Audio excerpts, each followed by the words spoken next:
নমস্কাৰ, এই মুহূৰ্তৰ অন্য এটা জৰুৰী খবৰ। ৰাজ্যত বেদখলকাৰীৰ বিৰুদ্ধে অব্যাহত থাকিব কঠোৰ নীতি। উচ্ছেদক লৈ এখোজো পিছ হুহুকি নাহে হিমন্ত বিশ্ব শৰ্মা। বহুতেই ভাবিছিলে উচ্ছেদ বন্ধ হৈ যাব নেকি বুলি। উচ্ছেদ কৰাৰ সাহস নাথাকিব বুলি ভাবিছিল তেওঁলোকে, কিন্তু ৰাজ্যত কঠোৰভাৱে এতিয়া উচ্ছেদ অভিযান চলিছে। গোৱালপাৰাৰ দহিকটা বনাঞ্চলত এতিয়া প্ৰশাসনৰ উচ্ছেদ অভিযান আৰু বন বিভাগৰ বেদখলীকৃত 1000 ভূমিত এতিয়া উচ্ছেদ চলাবলৈ সাজু হৈছে প্ৰশাসন। কিছু বিশদ তথ্য আছে আমাৰ হাতত। কোন কোন দিনা আচলতে উচ্ছেদ অভিযান চলিব আৰু কি কি নিৰ্দেশনা এই মুহূৰ্তত আমাৰ হাতত আছে আমি সবিস্তাৰে আপোনালোকক জনাই যাম। আমি ইতিমধ্যে জনাইছো এই মুহূৰ্তৰ অন্য এটা বিগ ব্ৰেকিং। ৰাজ্যত বেদখলকাৰীৰ বিৰুদ্ধে অব্যাহত থাকিব কঠোৰ নীতি। উচ্ছেদক লৈ এখোজো পিছ হুহুকি নাহে হিমন্ত বিশ্ব শৰ্মা। বহুতে ভাবিছিলে উচ্ছেদ বন্ধ হৈ যাব নেকি বুলি, কিন্তু উচ্ছেদ বন্ধ হোৱা নাই, উচ্ছেদ অব্যাহত আছে। উচ্ছেদ কৰাৰ আৰু সাহস নাথাকিব বুলি ভাবিছিলে তেওঁলোকে, কিন্তু উচ্ছেদ চলিবই। ৰাজ্যত কঠোৰভাৱে উচ্ছেদ অভিযান চলি যাব বুলি এতিয়া মন্তব্য কৰা হৈছে।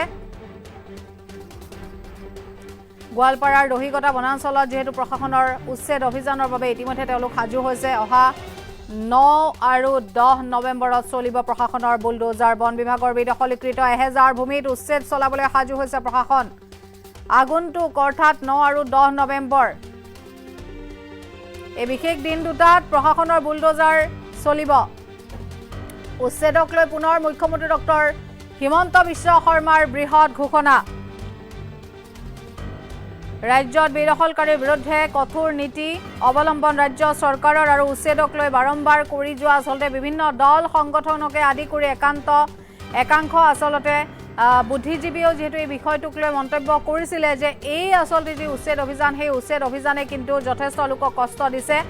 বিশেষকৈ সংখ্যালঘু লোকসকলক এক প্ৰকাৰ মুখ্যমন্ত্ৰীগৰাকীয়ে যেন টাৰ্গেট কৰি লৈছে বা মুছলমান লোকসকলক লৈ বাৰম্বাৰ এনেধৰণৰ আচলতে কাৰুকাৰ্য চলি থকা বুলিও একাংশই অভিযোগ আনিছে। কিন্তু তাৰ পাছতো মুখ্যমন্ত্ৰী ডক্টৰ হিমন্ত বিশ্ব শৰ্মাই শেহতীয়াকৈ এই বিষয় সন্দৰ্ভত এবাৰ প্ৰতিক্ৰিয়া আগবঢ়াইছে যে উচ্ছেদ কোনো কাৰণতে বন্ধ নহয়। বেদখলকাৰীৰ বিৰুদ্ধে এইবাৰ শূন্য সহনশীল দেখিবলৈ পোৱা গৈছে ৰাজ্য চৰকাৰ তথা প্ৰশাসনক। কোনো কাৰণতে উচ্ছেদ অভিযান বন্ধ নহয়, উচ্ছেদ চলি যাব। আৰু আগন্তুক 9 আৰু 10 নৱেম্বৰত প্ৰশাসনৰ বুলডোজাৰ পুনৰ সাজু হ'ব। অহা 9 আৰু 10 নৱেম্বৰৰ দিন ইতিমধ্যে ধাৰ্য কৰা হৈছে আৰু 9 আৰু 10 তাৰিখে প্ৰশাসনৰ বুলডোজাৰ চলিব। উচ্ছেদক লৈ পুনৰ বৃহৎ ঘোষণা এনেধৰণে মুখ্যমন্ত্ৰী ডক্টৰ হিমন্ত বিশ্ব শৰ্মাৰ। যিমানেই আচলতে কটু মন্তব্য কৰা নহওক কিয় উচ্ছেদক লৈ, উচ্ছেদ কিন্তু কোনো কাৰণতে বন্ধ নহয়। ৰাজ্যত বেদখলকাৰীৰ বিৰুদ্ধে কঠোৰ নীতি অৱলম্বন কৰি আছে এতিয়াও চৰকাৰে। উচ্ছেদক লৈ মুখ্যমন্ত্ৰী ডক্টৰ হিমন্ত বিশ্ব শৰ্মা এখোজো পিছ হুহুকি নাহে বুলিও তেওঁ ইতিমধ্যে কৈছে। মুঠৰ ওপৰত বহুতেই যেনেধৰণে ভাবিছিলে যে উচ্ছেদ হয়তো এইবাৰৰ পৰা বন্ধ হৈ যাব, কিন্তু উচ্ছেদ কোনো কাৰণতে বন্ধ নহয় বুলি পোনপটীয়াকৈ স্পষ্টকৈ উল্লেখ কৰি দিছে মুখ্যমন্ত্ৰী ডক্টৰ হিমন্ত বিশ্ব শৰ্মা। আমাৰ হাতত সেই মন্তব্যও আছে, আগবঢ়াইছে। বহুতে ভাবিছিল উচ্ছেদ বন্ধ হৈ যাব নেকি। হিমন্ত বিশ্ব শৰ্মাৰ ওপৰত আমি ইমান দবাও আনিছো, আমি তেওঁক মানসিকভাৱে ইমান ব্যতিব্যস্ত কৰি দিছো, উচ্ছেদ কৰাৰ তেওঁৰ আৰু সাহস নাথাকিব। চিন্তা কৰাটো ভুল নাছিল, নেপাল বনোৱাৰ ষড়যন্ত্ৰটোও ভুল নাছিল। কিন্তু আপোনালোকক মই জনাব খুজিছো যে আপোনালোকক মই সন্তুষ্ট কৰিব নোৱাৰিলো।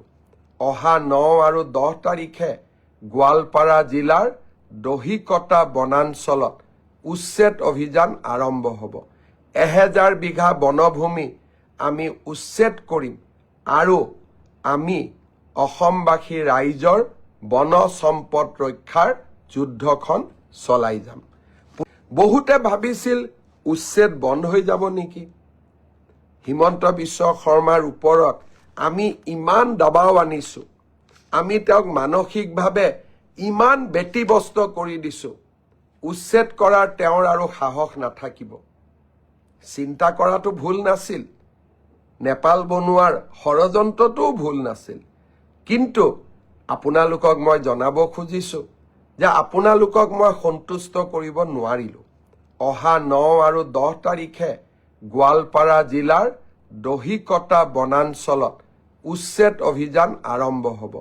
1000 বিঘা বনভূমি আমি উচ্ছেদ কৰিম আৰু আমি অসমবাসী ৰাইজৰ বন সম্পদ ৰক্ষাৰ যুদ্ধখন চলাই যাম।